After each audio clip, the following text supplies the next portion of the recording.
Kaj bi lahko rekli za prvič? No, jaz se moram zahvaliti vsem udeležencem, ker so bili z različnih področij, torej otroškega varstva, šolstva, turizma, zdravstva in ostalih, ki so se pa pač razdelili v par skupin, torej pešci, kolesarji, in šli praktično na teren in ugotovili stanje in pa pomanjkljivosti, kar je zelo dobro. Sploh je bilo tudi govora ne samo o strategiji teh strnjenih naselij, kot je Radovljica pa Lesce, tudi vseh pomembnih krajev v celi občini, da bojo te povezave tudi v tem projektu. Seveda so upozorili tudi na večje probleme, ki jih imamo skupno na državnih in pa občinskih cestah, tako da sem prepričan, da bo v tem letu, kajti čaka nas leto dela in da bojo potem na koncu ugotovitve, s kakšnim tempom in prioritetnim vrstnim redom iti naprej v bodoče. No, že na prvem srečanju, ki je potekala javna razprava, je bilo poudarjeno, da je nekako občina Radovljica kar dobro urejena, tudi prometno, kolesarsko, vendar pa obstajajo problem nekje v Lescah in želja je tudi, da bi se pač ta prometna strategija razširila v vasi. To sem že omenil,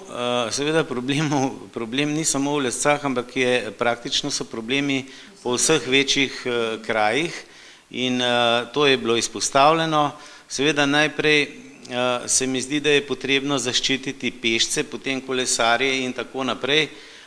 ker so ranljive skupine in to je bil tudi namen, da se poglobimo tudi o varnih šolskih poteh, da ugotovimo, kje bi bile tudi varne kolesarske steze, čeprav občina Radovljica ima izredno dobro označene kolesarske poti, niso pa to steze, ki bi bile namenjene samo kolesarjem, ampak je celotno območje občine označeno z stopno, z razdaljo in to moram reči, da sem izredno zadovoljen, ker so ta projekt pričeli prostovoljci in je letos bil tudi zaključen z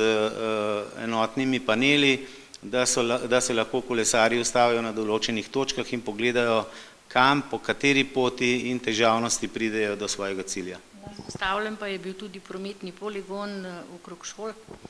Res je, tudi tukaj se strinjam, da bom na vse ravnatelje apeliral, da na teh ravnih obšolskih površinah ponovno vzpostavijo te šolske poligone za kolesarje in tam se bojo veliko naučili, kajti se mi zdi, da je potrebno